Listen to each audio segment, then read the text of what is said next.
Welcome back. This week on The Changelog, we're talking with Pia Mancini about the latest updates to the mission of Open Collective. Earlier this year, Open Collective announced funds for open source. And the idea is simple. Make it easy for companies to invest in open source, and they will.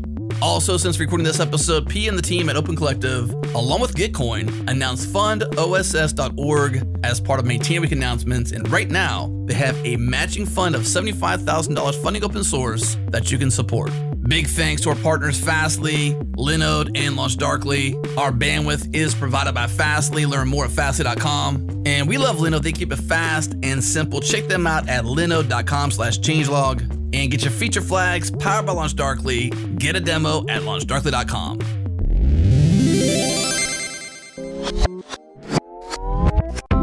This episode is brought to you by Linode. Gone are the days when Amazon Web Services was the only cloud provider in town. Linode stands tall to offer cloud computing developers trust, easily deploy cloud compute, storage, and networking in seconds with a full-featured API, CLI, and cloud manager with a user-friendly interface. Whether you're working on a personal project or managing your enterprise's infrastructure, Linode has the pricing, scale, and support you need to launch and scale in the cloud.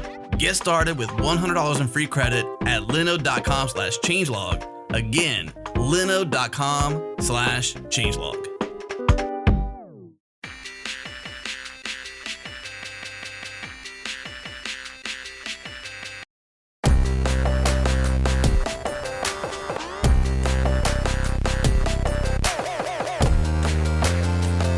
We're here with Pia Mancini, who's the founder and CEO of Open Collective. Pia, welcome back to the Changelog. Thank you. Thank you for having me. It's nice to be here again. It's been too long. It's been too long. Yeah. So let's just dive right into it, shall we? Open Collective. Remind the folks what it is, or for those who haven't heard of it, tell us about the platform and what you're all up to. Yeah. Open Collective it's an open finances platform. It's a platform that lets you raise funds and spend them transparently. And it's paired with a whole network of non-for-profit entities around the world that act as that place where you put the money. So if you are a community, a group, an open source project, a mutual aid group, a movement, you want to start raising funds today and you do not have a legal entity or do not want a legal entity, or it's impossible for you to have one because you are distributed around the world, like we've got you, right? We are going to give you the platform that can act as that organizational structure and that place that you can manage your funds transparently, and also a business bank account or a non-for-profit bank account where you can receive the money. In the jargon, it's called a fiscal host or fiscal sponsor, right? So Open Collective kind of combines these two pieces. And you're no longer a fly-by-night. You've been around for a while. And so I think being established and having a history, especially for a fiscal host and a platform, is really important. So you get that going for you. Yeah, absolutely. We started 5 years ago and we've really grown a lot in the open source space, and we'll chat more about that. But also we've grown, especially last year, like substantially in the crisis support, solidarity space, mutual aid groups. I know it's been a crazy year for everyone, but for us, it was a crazy year compounded with a 10x growth on that. And so it's been a little bit interesting to manage. So yeah, it's been great. Super challenging. Is the spaces outside of technology where their growth is primarily happening, or is it just bigger there now? They're both growing, but that one's growing at a faster rate. They're both growing, but that space last year grew at a rate that was completely unexpected. So this is the combination of Open Collective, the platform, plus the Open Collective Foundation, that is a 501c3. It's a charity. The 501c3 has never been like very used, or we didn't grow very much until last year. And so 2019, that entity had a revenue for across all collectives of, I think it was something like 300,000. And then it was close to $5 million last year. So that level of scale made it quite interesting to survive, especially in the middle of a pandemic. Yeah. And it's important to understand the full platform too. Like I recall talking to you before on Founders Talk and then this show way back when, this idea of, as you mentioned, if you don't have a legal entity and you're a group, you just want to collect together and raise funds for whatever they are and distribute them transparently in the open. Like that platform did not exist then. And you sort of began in this open space where it wasn't really about open source or even software-driven communities. then that space grew for you. And then now with the pandemic and things shifting as they have the last year, I guess year and a half now, you're seeing more of a growth in the non-tech spaces. Yeah, absolutely. A lot more than before. Like in hindsight, or like the common thread between like both kind of growth spurts that we've had in the open source or tech space and now in the kind of mutual aid or solidarity space, it has to do with the fact that Open Collective is best suited for groups that are, it's like 0 to 1. You're either able to fundraise or not. They are doing like, this level of mass scale global project directed funding option, right? So an open source project, if it's someone, in the US, someone in Mexico, someone in Germany, it's literally impossible for them to fundraise because there is no legal entity that they can create. It doesn't exist. Right. So it's like 0 to 1. And for mutual aid groups, we found that it was the same. It's literally impossible for, the Brooklyn Mutual Aid Group or South Chicago Mutual Aid Group to have a functioning charity, non-for-profit, that is able to give tax-deductible receipts, functioning in less than at least 6 months if you're lucky, right? Mm-hmm. And so, again, it's 0 to 1. These kind of groups also that we've seen this kind of massive growth are groups that are doing cash assistance, that they are putting money together to pay for groceries for folks who have lost their jobs. Yeah. This polar vortex thing hit, I think it was Minnesota, not so long ago. And just like that, in one day, a group came together and they were pulling money to get people off the streets into hotels and paying for, like, we're going to, help you do that today. It doesn't exist, right? And so it's not about being marginally better at something. Right. It's just about enabling something that wouldn't exist otherwise. And I think that that's where we are kind of quite uniquely suited in that space to work in. Well, that's really cool. And I think it makes sense to think of yourselves as enablers, because it's the time where either it's technically or legally either very difficult or impossible in the case of too difficult for one person to pull off to do a thing, or in the case that speed is of the essence.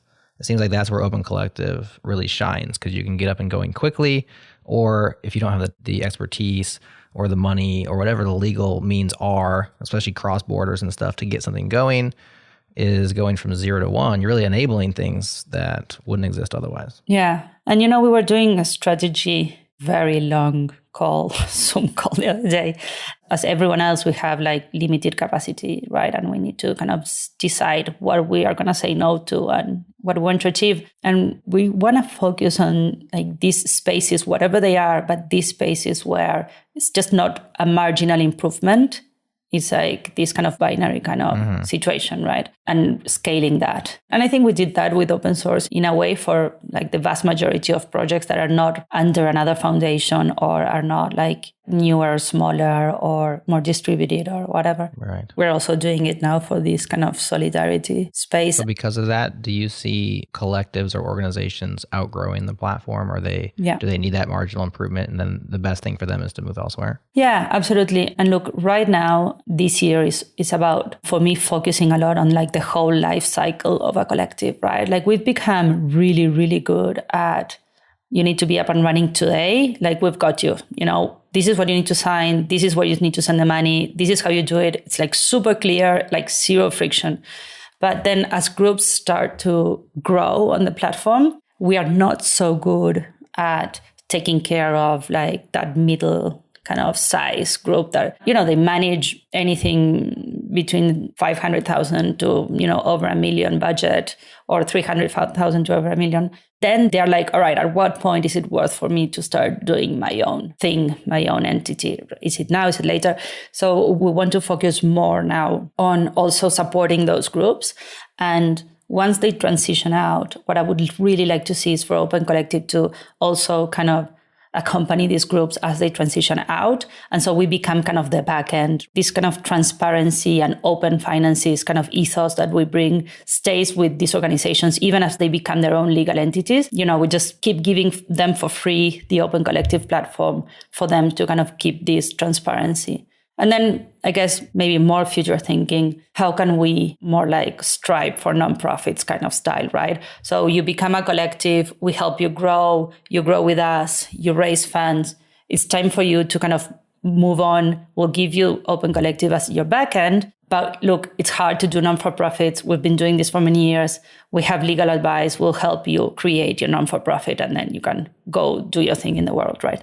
Mm-hmm. That kind of whole life cycle for me is very interesting without losing like our core focus that is from 0 to 1, really helping initiatives today. Right, because the crux, the important thing is the upstarts, the getting started fast, 0 to something quickly. Yeah. And obviously graduating or incubating a group or an entity or a nonprofit or, a sub-nonprofit, however you want to frame that, to a point that they can blossom and move along and self-sustain, but still use the platform would be ideal. Is that happening a lot where that's the focus now? Is that why it's the focus now? Because it's just, you've been around for 5 years and you got a lot of groups that have grown with you and now they need to move along but they still need tooling. Yeah, we have that. Like we've been an incubator of really interesting initiatives. And look, also for open source, and they not necessarily moved into another non-for-profit. Like we've had groups that because they've been able to support their maintainers during, their initial period, then they were able to create a project that then, they can make a business of, right? Without losing their open source or without losing the community. We're seeing some open source projects also moving into other types of business models or projects being hired by a company full-time to work on that open source project. But they were able to do it because they were able to dedicate enough time because they were getting paid initially by their community, right? So we're saying that it's a bit tricky sometimes, and it's a challenge of mine to help, I guess, the ecosystem a little bit more in like governance tooling when these kind of things happen, especially when an open source project moves into being for-profit venture. The line between what's part of the for-profit, what's part of the community, how the for-profit still supports the community. It's a very interesting conversation. Yeah. Has that happened with anybody? Well, Gatsby is a good example. Gatsby was a collective, and now they are like a super big venture back. Right. And the relationship between Gatsby, the company, and, I think it was well managed, but it was well managed because it wasn't a huge community in terms of like a lot of people being very invested in that, but a smaller group. And so the smaller group turned into the company. Starting to happen some, yeah. Yeah, and I think also Next.js is also another case where they raised money and they became like their own entity. I think they still have a collective and they manage Octobox as well, right? Like, Octobox has the company and the project and they have different practices. But I think as a community, we can start talking more about like what are best practices when your open source project, you're going to turn it into a business, right? I guess because the funds in Open Collective are transparently available to the world, you can sort of dictate. So if you're a company that also has, or even a project that graduates into a company and still maintains a collective, those funds are used, I'm assuming they're used for like community related things. Yeah, that's exactly right. Not really business expenses, not really business income. Yeah. Right. It's more like potentially, tax deductible funds that have been added to their collective and used in a transparent way where the community can see that and they can maybe do something with a pull request or patch an issue or something like that and maybe get paid for it. Is that kind of how that maps out? Is that how that plays out for that? Yeah. So one thing that I quickly want to clarify is like the Open Source Collective, which is the fiscal sponsor of most of like at this stage, 2,500 open source projects under our umbrella. It's not a tax deductible kind of entity, right? It's a non-for-profit, but it's not a charity. Gotcha. So I just want to clarify that just in case, because like they have different regulations. But other than that, yes, the funds in the collective are used. The intention is that they're used for community stuff. Definitely, we wouldn't pay back into a company, right? Yeah. Like our bylaws or our, regulations wouldn't allow us to do that. But also like we kind of want to see more of like money from the companies to the collectives actually, and that money being invested in the community. I think it's positive that open source projects find different business models and that more maintainers, make a great living out of doing this. So I'm by no means saying that this is wrong. I'm just saying that sometimes we need to walk that line, right? And as a community, we need to kind of discuss what are best practices, I guess.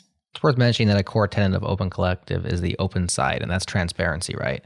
And so it's transparency, money coming in and money going out, right? So all the expenses are, itemized and explained and visible. And that's really cool. I wonder if that's been perhaps problematic for certain groups or, there's certain times where like, well, this is a little bit gray and like, I wish I could just, I get it. I totally get why it's there. And I think it makes sense for accountability purposes. But we were talking with Sokra, from Webpack, and I mentioned that he had never given himself a raise, and I was like, does it feel weird to just like go into your Open Collective and just start paying yourself more? Like, why haven't you done that? And he just was like, I don't know. I can't remember exactly what he said, but he kind of just shrugged it off.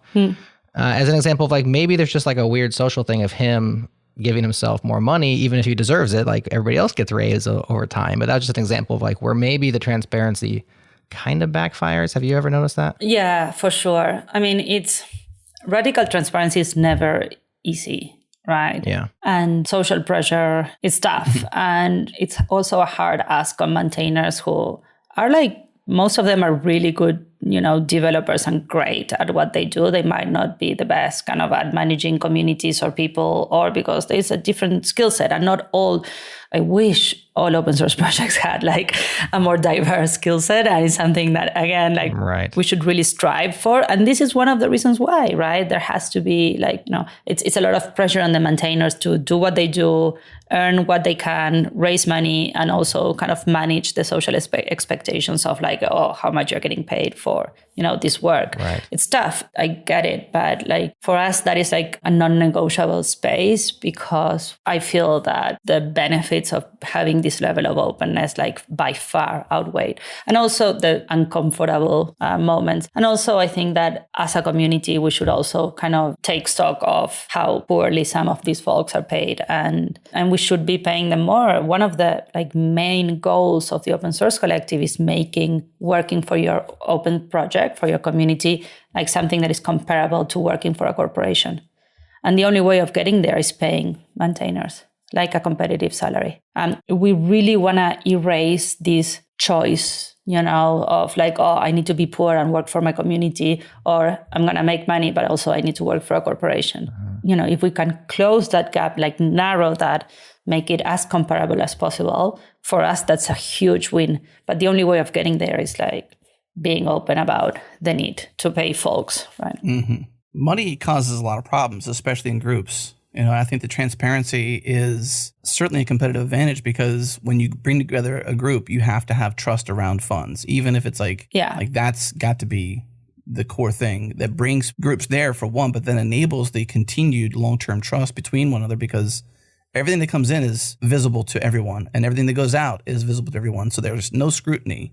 And even as someone like you who runs 2,500 or more, or, is at least the physical sponsor of 2,500 or more open source projects, that even on your conscience, that you've got this feeling that, well, hey, look at the ledger. Right. Yeah. The ledger is what it is. I mean, you may be able to say, hey, you shouldn't have done that. Or, hey, in your case, Jerry, where you mentioned you shouldn't have paid yourself more. Why'd you do that? But at least it's there and the questions can be asked. Yeah. And all those details are out there. Yeah. That's a competitive advantage, in my opinion. Absolutely. I think that we have worse problems with our transparency than, what everyone's getting paid. I think that where we really have struggled with this kind of radical transparency stance that we have is when we risk exposing community members like trans folks, or they struggle with the chosen name and their dead name. And because we're a regulated non-for-profit, like we need to have, the name that folks are submitting, their tax reports in. Otherwise, it's problematic for us. But,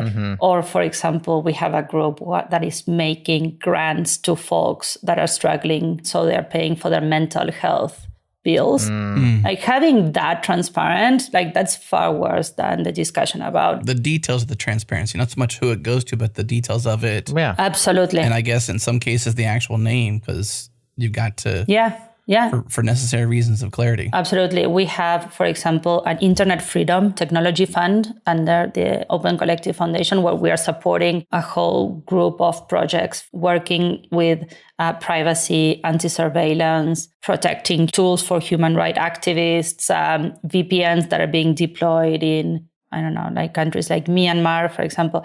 Like we absolutely cannot expose them. So that's where, we came to the limits of our very strong radical transparency kind of platform, very opinionated platform. That's where we hit the, what do we do now with this? We want to, we have this money that we want to give to all of these projects doing technology that is keeping internet freedom technology, right? That is keeping our activists or human rights activists safe. At the same time, we have this platform that is like radically transparent, and we cannot have that, right? So, that's really for me the most difficult space to navigate. And we're still working with these projects, and we're doing some special features to guarantee their safety. I think that's transparently is interesting and it's fantastic, but also you sometimes obviously run into this clash between transparency and privacy and identity protection that you need to navigate. And normally the ones that are hurt the most, or if those protections are not in place, are folks that are more exposed or minorities. So yeah, it's an interesting problem for us, but yeah.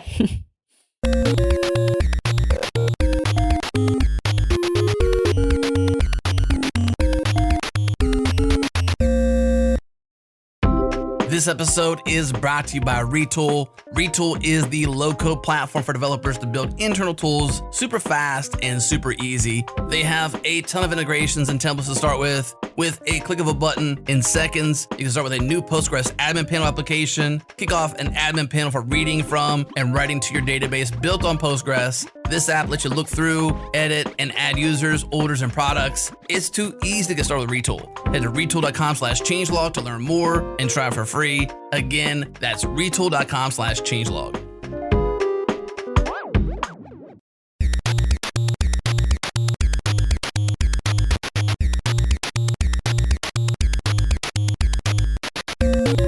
A brand new initiative as of March, the Funds for Open Source project on Open Collective. And it's all about getting corporations better involved, more involved, bringing more corporate money into open source maintainers' hands, making that easy and accessible. You want to tell us where that idea came from and what you've been working on? Yeah, so Funds for Open Source came from our awful daily soulless relation with corporations purchasing order process. Okay, yeah. Their financial systems and onboarding as a vendor and getting them to get their financial departments to approve payments is just bad and it's difficult. And we want to make that very easy. And it's bad for everyone. Like you have to use like SAP. You know what I mean? So it's like, it's bad. Yeah. Right. SAP. Coupa, SAP, payments. Yeah, it's terrible. It looks like Coupa. Exactly. No, I want to die. I mean, with all the love in the world. And it's bad for everyone. Okay, so for the projects, it's impossible, right? Like if you don't have like a non-for-profit or a legal entity with the right, whatever, checks and EINs and things like that, it's like a non-starter. But that's more like the Open Collective proposition. But it's also awful for the folks involved from the company side, right? Try to get, you are an engineer or an open source officer in a company and you're trying to get funding for projects and you go around to your financial department and you're like, okay, great. We need to make 17 payments of $5,000. So 17 different purchasing orders to, these entities. Some of them are entities and then a couple of PayPal to, maintainers. Like it's impossible. That's not going to happen, right? Mm-hmm. So what we did was this Funds for Open Source proposal where companies have like one payment, one purchasing order, a large tech. It's not surprising, but it's far easier to get, $100,000 from a company than to get $10,000. A lot easier to get $100,000 because they understand that. The $10,000 like raises a ton of flags. But a large tech to one non-for-profit that is already a vendor, it's a really easy process for everyone. And then what we do is we turn around and create a fund for this company. And so they can obviously give money from that fund to collectives on Open Collective or under the Open Source Collective umbrella, which is really easy. But they can also use that fund to disburse money to other organizations. So we have, for example, a CMS, the Google CMS fund. They gave us, their whole budget, and then they wanted to give money to the Drupal Association. But instead of getting Drupal Association, that is now a very small organization, like in terms of staff, to go through all the process of procurement with Google, we just send them the money from the fund. Right? So it's a lot easier for everyone involved to give money to open source projects and other organizations. Funds for Open Source also has a grant making feature built in, right? So projects can apply to get funding from these grants. That's cool. And again, instead of that being, one project storybook trying to get into Google to get the funds, they just do an application through the open source collective to the fund, and everything is a lot easier because the money already left the corporation. Yeah. It's been allocated to the cause of open source, essentially. Yeah, and it's been Through a trusted resource, which is their fund on Open Collective. Yeah. And they can disperse from there. Does the same radical transparency participate there too? So money in, money out is the same on those funds as well? Yeah, absolutely. That's cool.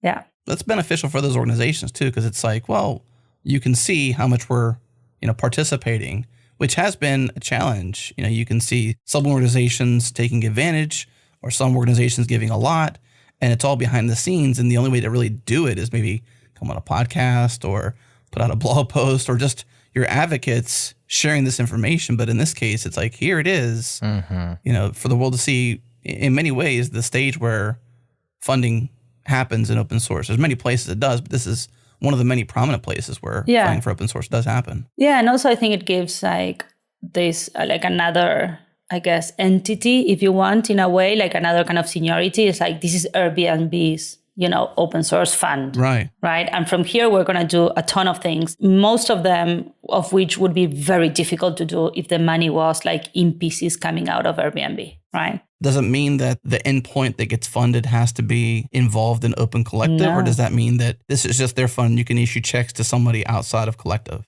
Absolutely. You can issue checks to anyone. Good. We really wanted to be very clear. Well, we are very clear, but we really wanted to enable that to happen for smaller organizations as well, right? Because for us, Open Collective team, or it's the same, to give money to a maintainer or to give money to another organization is the same process for us because we're set up for doing that, right? Mm-hmm. So we can, give checks to any entity or open source projects, whether they're with us or not. And I think that that's what makes a huge difference for these kind of corporate players. You mentioned Airbnb. We had a conversation with Dwayne O'Brien way back on the changelog. Jared missed that show. Where were you at, Jared? I was just listening.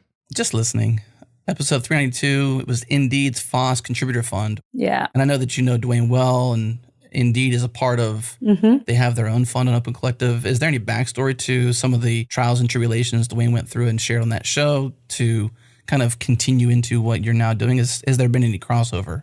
Has he been an advocate or a confidant to you? Oh, yeah. He's been a great advocate of funds for open source or the FOSS Contributor Fund. For sure. He's been right there talking to his, fellow open source peeps in different companies and getting them to start this. Indeed's experience was really I think it really kickstarted a lot of what's happening now with funds for open source. I mean, especially their kind of very democratic way of deciding which projects to fund, that they decide. They have this poll with the employees. Right. It's not everyone, though. It's really interesting. It's not just everyone who's an engineer that can vote. It's those who have contributed to open source. So it's really, they don't just want to get them to decide which project to fund. They also want to get their staff to contribute more to open source. Right. And that was certainly a huge inspiration. And Indeed has been very open about their blueprints and, their Starfish, the tooling that they use and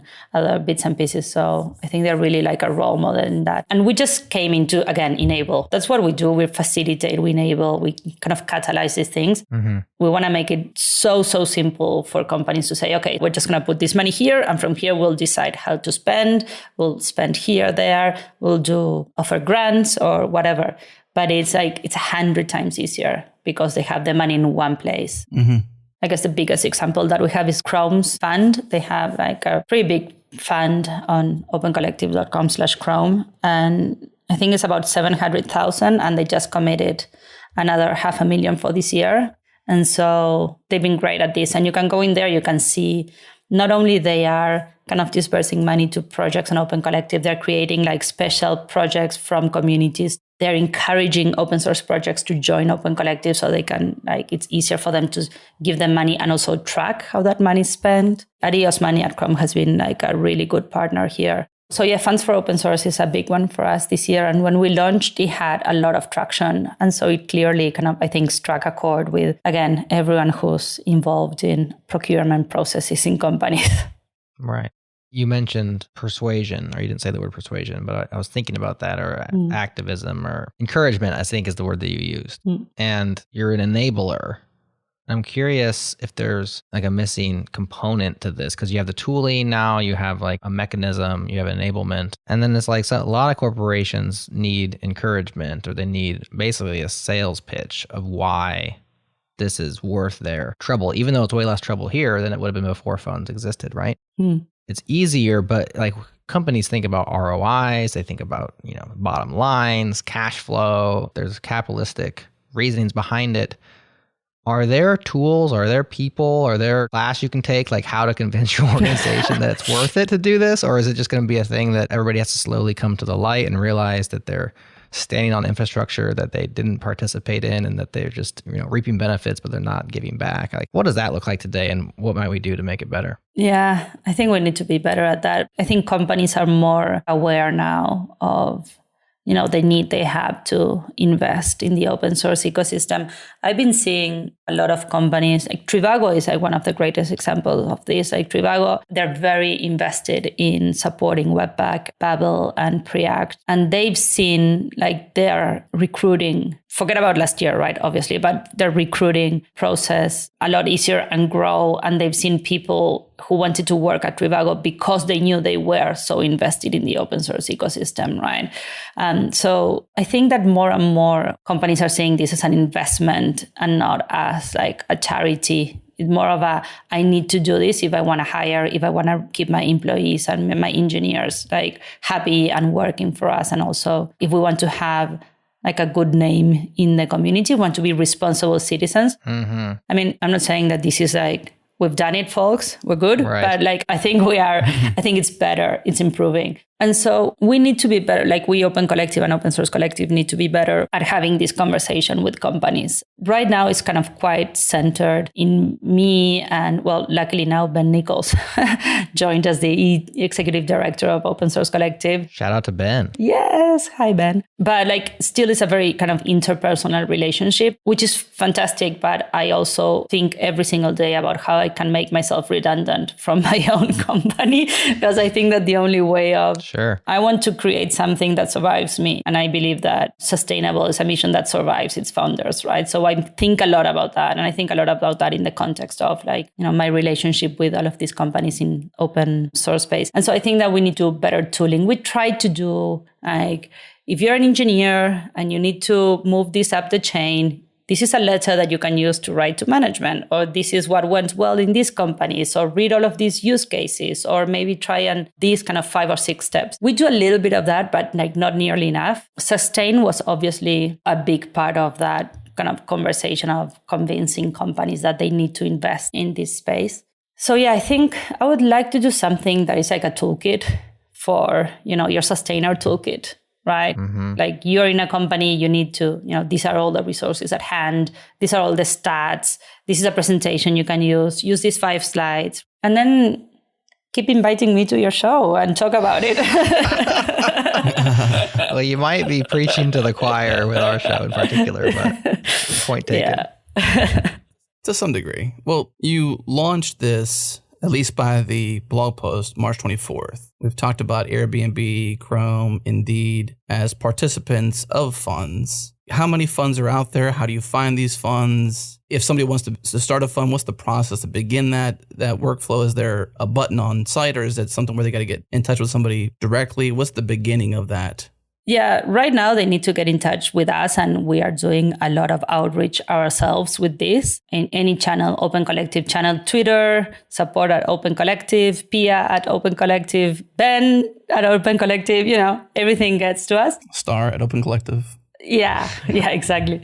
We are working on a flow for funds. I do not know how many funds we have, to be honest. I have no idea. We've been doing 2 things. We've been getting new funds, but also, and I'll tell you about the types of funds as well, which is interesting, and also converting existing sponsors on the platform that they are giving recurring donations and they're sick and tired of their monthly, credit card on their expense on their corporate credit card or whatever it is. We're turning them into funds as well. So we're like, instead of spending monthly this money, send it to us 1 year, 1 invoice, one payment, and that's it. Mm-hmm. So it's like both kind of like it's an outreach and also like internal corporations already on Open Collective. And then the types of funds that we've been seeing corporate funds like Samsung or Salesforce, but we've been also seeing, which is really interesting for me because I wasn't really expecting this early in the process, like more like topical funds or themes funds, right? We want to create a fund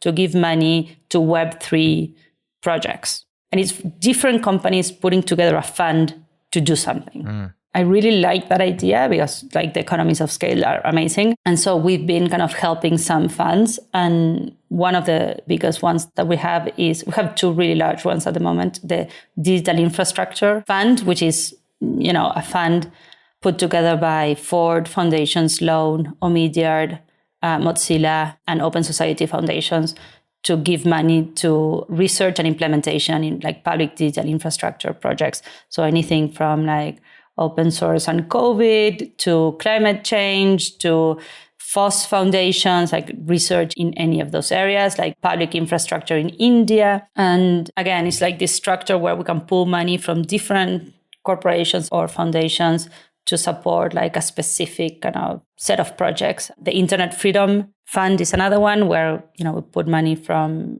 Ford, Luminate, also Facebook started one with us to support this type of internet freedom technology projects. We're seeing like both, like single company that's like, I'll give you my money, please spend it on open source. And let's pull money together to support this specific type of like projects.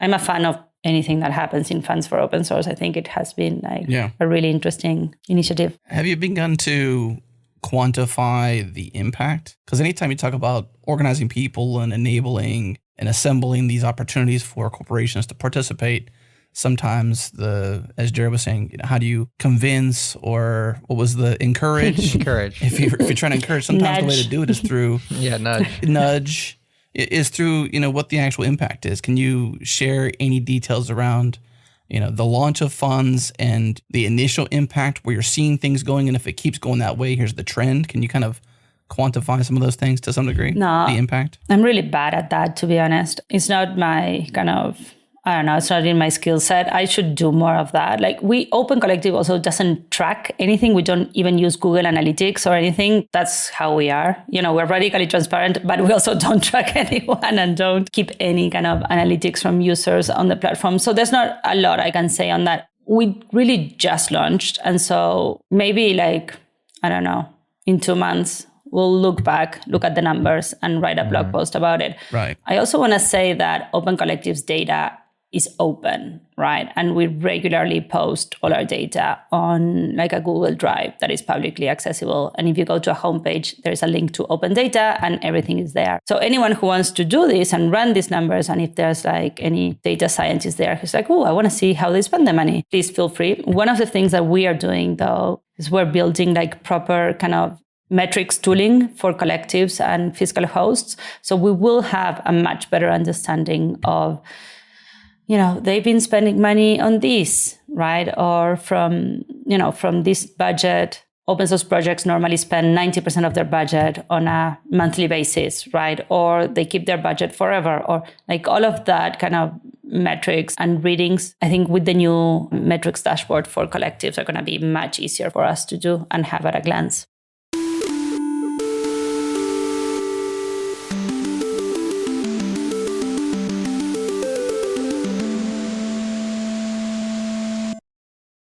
This episode is brought to you by our friends at Square. For our listeners out there building applications with Square, if you haven't yet, you need to check out their API Explorer. It's an interactive interface you can use to build, view, and send HTTP requests they call Square APIs. API Explorer lets you test your requests using actual sandbox or production resources inside your account, such as customers, orders, and catalog objects. You can use the API Explorer to quickly populate sandbox or production resources in your account. Then you can interact with those new resources inside the seller dashboard. For example, if you use API Explorer to create a customer in your production or sandbox environment, the customer is displayed in the production or sandbox seller dashboard. This tool is so powerful and will likely become your best friend when interacting with, testing, or playing with your applications inside Square. Check the show notes for links to the docs, the API Explorer, and the developer account sign-up page, or head to developer.squareup.com/explore/square to jump right in. Again, check for links in the show notes or head to developer.squareup.com/explore/square to play right now.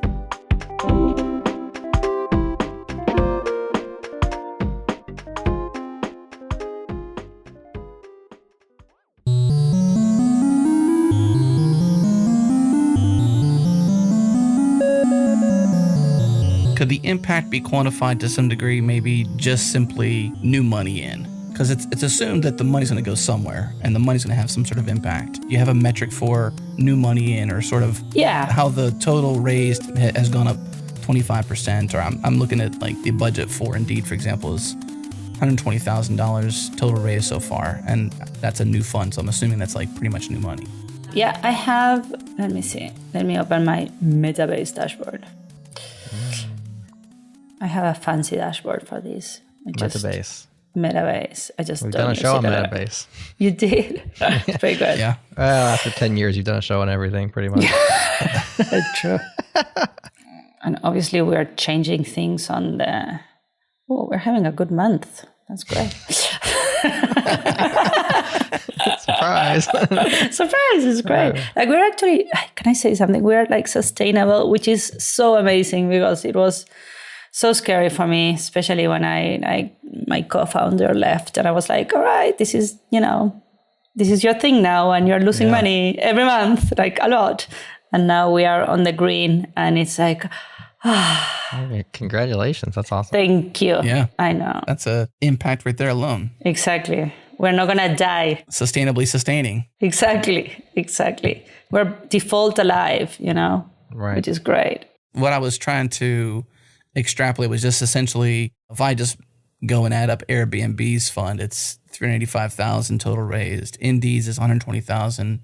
You mentioned Chrome, and their number, at least on site, is $650,000 total raised. You mentioned another $500,000 more. So like we're talking about, just doing real quick math here, almost a little more than, or close to $2 million, or a little bit more than $2.3 million in new money, if that's new money, all at once, rather than trickling into the system over time. It's a lot easier. It's almost like, wow, here's a ton of runway. And it's more like invigorating, because you as the collective and you as somebody that's active in these communities, you can be much more encouraging, because you can see like, wow, we got $2.3 million to do something with. Yeah. Whereas before it was hard to see that, you sort of count on this recurring monthly payment or whatever, but it's just harder to see the long-term finish line, because you got trickling money versus big wad of cash. Yeah, no, absolutely. And look, also that's also part of why we want to do better metric tooling for collectives. Is like, now we have a fair bit of maintainers that are working full time for their communities. Like,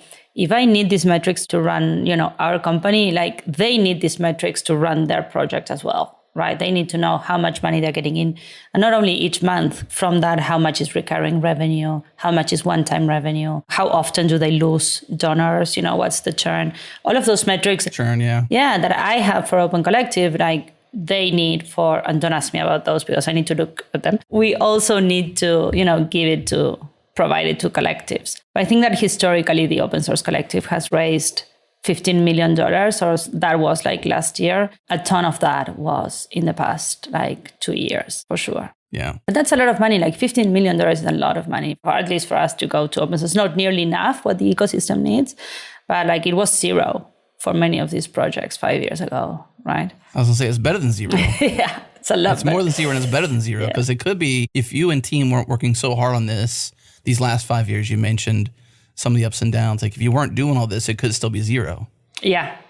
But it's not. It's not. It's $15 million. Probably more this year. I'm trying to look at a Metabase query that I absolutely cannot find that gives you how much money. Here it is. How much money was raised by the host? You see? $15 million. $50 million. That's great. Yeah. Nice. And 34 in GBP. That's for the open source collective. I don't know why we have something in GBP. It was very funny. You must have amazing accountants. Yes, I have a whole team. Very patient. Yeah. Very patient. Yeah. Very fastidious. Mm-hmm. That's what it takes. And external auditors. Thank you very much. Necessary. Well, yes. Yes, for sure. I wish I could say no. I wish I could say now incorporated our non-for-profit in Delaware. No one cares about how much we... Like, no, we just went ahead and did it in California. Thank you very much. So, yes, a lot of external audits. Yeah, California, yay. Yeah. You could close the company and sell it to your new company incorporated in Delaware. Yeah, it's not my company, it's the non-for-profit, yes. But doing that, it's a little bit expensive. And I think it would derail our focus because we would need to kind of merge two legal entities. We could do it, but, Lawyers are good at that stuff. Yeah. Lawyers are expensive too. Lawyers are expensive. Yeah. Yeah. Where you said, because it could be, I know how transparent you are, it could be a small aside in there where you said the last 5 years cash flow according to the greenhouse. Is that something that we can leave in, or is that something if it makes sense to leave in? Yeah, absolutely. Are you okay with that? I'm just playing director now or editor later on at some point to say, does that make it? No, leave it in there if you want. Like our investors updates are posted on our blog. So, there they are. Right. You're just, airing out your stress essentially of the last several years where you've made it. You're sustainable now. Well, it's tough, man. It's tough to, make it sustainable. And we are 15 people now. We have complete empathy for you. I mean, we feel the same. Yeah. And we're 15, across the world. I feel mildly responsible for a lot of people. So, last year between, the pandemic, also like shout out to my amazing executive coach, Yewande. If anyone ever needs a referral for an executive coach, she is the best out of Nigeria. And now I think UK, she's amazing. And she really helped me through, we were losing a fair bit of money in February last year. And we were, having really good profits in December last year. And that I think she helped me through all of that in a way that I'm very grateful. And so yeah, get an executive coach if you can, Pips. They really help. Don't do this alone. Yeah, that's crucial. I hear CEO coaches, I hear life coaches, I hear executive coaches, essentially somebody that's like, outside your organization that can, give you good advice to take action upon. Yeah, and someone, to help you through dark times and insecurities. And in Open Collective, we changed. We've been tinkering with our business model for a while. This is something that I don't think a lot of people know, but most of our collectives are now on a tip basis. We don't even take a platform fee, right? So last year, during the pandemic, we went to 0 platform fees for all COVID-related projects for 3 months initially, and then we extended it.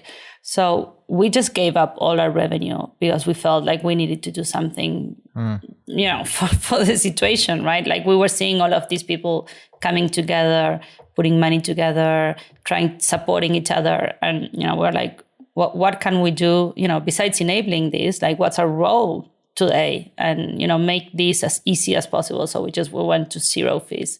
And that was in March last year when, we were losing, we were still bleeding money every month. It was the right decision. It was a no-brainer of a decision because we knew that that's what we had to do. But it was a tough goal also in the sense of like, we are giving up all our revenue. And so that was in March. And halfway through March last year, we decided to experiment with something that I've always wanted to have on Open Collective, but we never had the guts to do it. That is like tips. We're just going to try and see if we can just sustain ourselves instead of just getting a fee from the projects, like enabling donors to give a tip on top of their donations and, use that as our revenue. And we were so surprised. Like if, for example, Open Collective was taking 5% platform fee, then we moved to 0. When we went to tips, it was always over 6-7% that we were making. Wow. So by going to 0, we actually increased our revenue. You learned something. We learned something. And so we roll it out for almost everyone, certainly everyone in Europe. All other hosts have that kind of tipping model. Yeah, it's been great to see. And we want to expand this and keep kind of rolling out more hosts and more collectives on this new plan. But that was it was a very humbling moment, I guess, for us. And for me, facing our team and saying like, all right, we're going to go to 0 platform fees. I was like, What are you, crazy? Yeah. I hope you trust me, folks. What?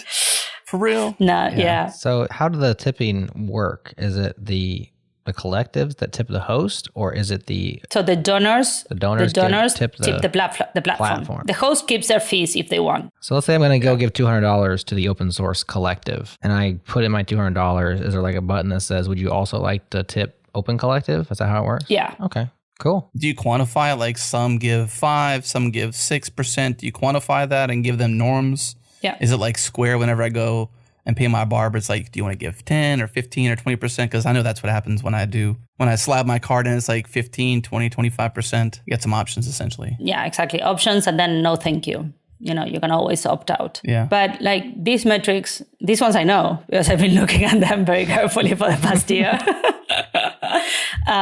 We are at about over 55% of orders like have tips, right? Which is huge because they could have like 0, and they have tipping. Wow. And so we changed that model, and we also changed our relationship with other hosts, right? So Open Collective is a platform that has a platform. It has our hosts like Open Source Collective and Open Collective Foundation, etc. But we also enable other non-for-profits to use the platform for their communities, like the WordPress Foundation, for example, or .NET Foundation, or Social Change Agency, whatever. And now we have, I hate myself for saying this, but like an Apple Store kind of relationship with them. If it's a non-for-profit that they don't charge their collectives, we do not charge the non-for-profit. Like if they're doing this as a volunteer kind of thing, like we don't charge the host. But if they're charging their collectives, we assume that they're like a professional fiscal host, and we share a 15% of their host fee, right? Which has really aligned our incentives and other hosts' incentives really well. And it made like clear proposition. So all of this was like last year madness in the middle of a pandemic. So yeah. How do your costs scale with the scale of users or collectives or donors? Not a lot, to be honest, because, we're still 15 is a lot, but, it's also 15, right? Only. And the open source collective has like one full-time person and support staff, and it's for 2,500 open source projects. Or, the foundation manages like suddenly a 7 million budget in a year, and it has, again, one full-time. One person. Yeah.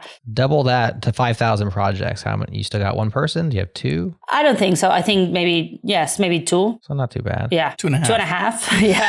It's just, but you know what? Like the Open Collective platform actually makes it really easy for us to manage all of these groups. So I guess, look, it depends on how we want to grow the hosts, right? So for example, we started doing non-monetary asset holding for projects. We are starting to offer employment services for projects, right? Because we acknowledge that if we are, coming into the world saying we want a community to have economic power and we want people to be able to make a decent living being paid by their community, we need to provide, that services for that to happen. So employment services, every kind of thing that we add on top of just our bare bones financial get money and spend it proposition obviously scales our costs. Right. But as the groups grow, we are running into more and more this space where they need, services for larger kind of projects, legal, things like trademarks, things like that. Yeah. The reason I ask is I thought, well, if you can get 7% on tips, that'd be one heck of a way to scale the user base, is to go, no platform fees, tip, like completely community supported, tipped only. I don't know if that's feasible or, smart, but it just seems like if you want to be the enabler for more people, like reducing those platform fees to 0. I mean, 0 is obviously way better than any other number for that, for marketing purposes.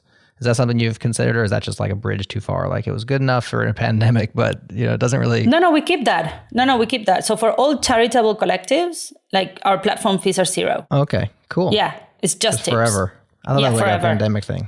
Yeah, no, it was a pandemic thing, but when we saw that it worked, that's it.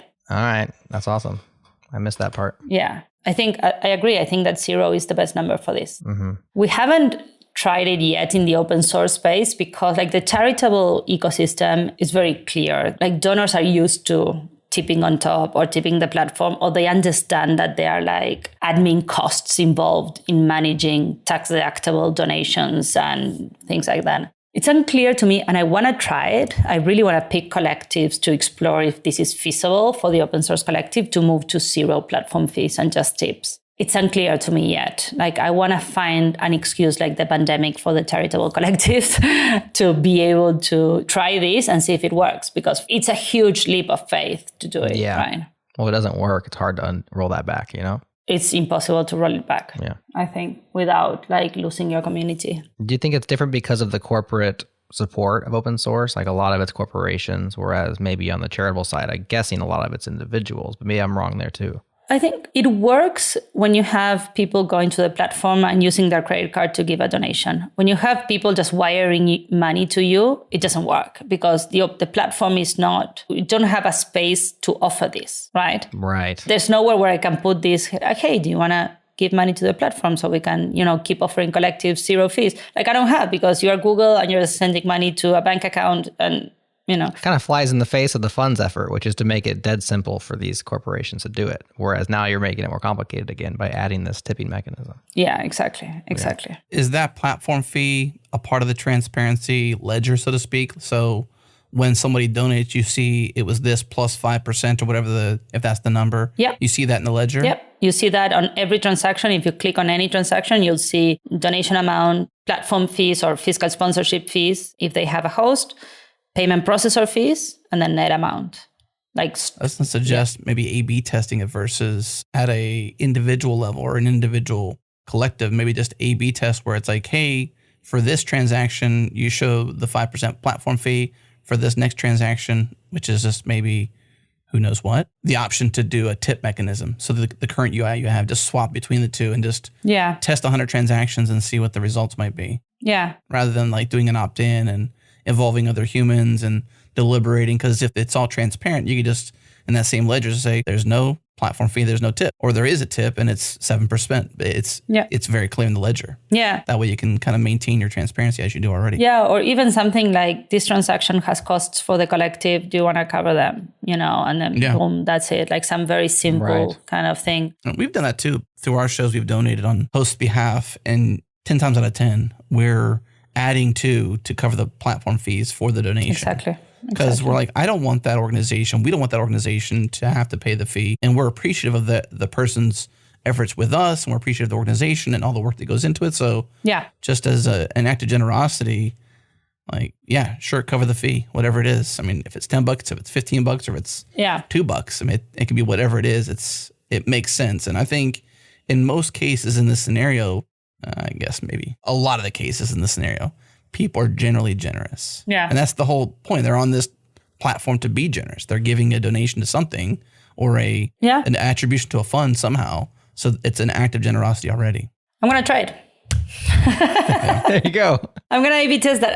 I was always thinking about this from the point of view of like, I need a collective who wants to try this, but actually no, we just need to kind of randomly see, put this in front of contributors, financial contributors, and just see what happens. Someone has to pay for us to exist in the world. It's either we take the money from the collective or you can cover it. Right.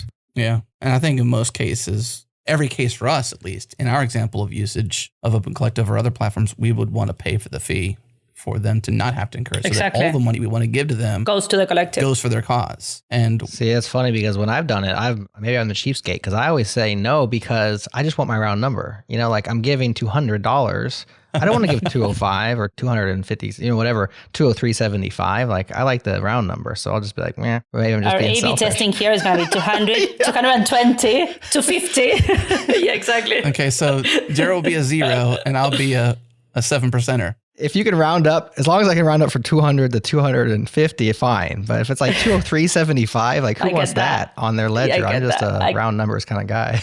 I get that. I get that. Yeah, me too.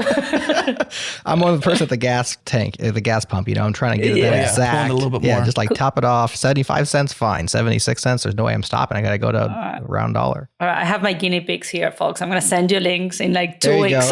Here's your A/B test. Adam's A, I'm B. Exactly. Funny. Well, that's cool. We gotta report back your findings. I will report back. That'll be fun. Anything else we haven't talked about that's fresh and new? Your mission, you've talked about it. Anything else? Ben Nichols, new executive director. Shout out to Ben, of course. Anything else you're hoping to talk about that we haven't asked you? No, I think, maybe just to mention that the Sustain community, even if we don't have live events, is still like live and thriving in Discord, and also our fabulous working groups that come out of Sustain events are still ticking along. We are hoping we're able to do face-to-face event next year or early next year, hopefully. Yeah. But yeah, that's still happening. We have our own podcast, which we should totally invite you guys on. Totally. Sustain podcast that is hosted by Richard Litauer and a heap of panelists that rotate. So yeah, cool. That's good. What's a touch point for that community? Or what's a URL or a place to go? SustainOSS.org is the website, and hello@sustainoss.org for I want to be on the podcast. Awesome. We'll link that up in our show notes for folks who want to click through. Well, Pia, thanks so much for coming on the show, coming back on the show.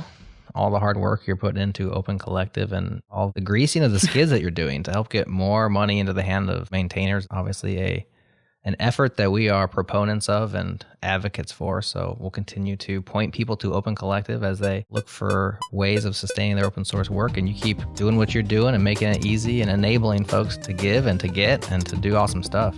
Yes, thank you for having me again. It's been great. I had a really good time. And also I'm going back with good business ideas. So there you go. There you have it. Hey, there you go. Good to have you, Pia. Thank you. Thank you. All right, that's it for this episode of The Changelog. Thank you for tuning in. We have a bunch of podcasts for you at changelog.com. You should check out. Subscribe to the master feed. Get them all at changelog.com/master. Get everything we ship in a single feed. And I want to personally invite you to join the community at changelog.com/community. It's free to join. Come hang with us in Slack. There are no imposters and everyone is welcome. Huge thanks again to our partners Linode, Fastly, and LaunchDarkly. Also thanks to Breakmaster Cylinder for making all of our awesome beats. That's it for this week. We'll see you next week.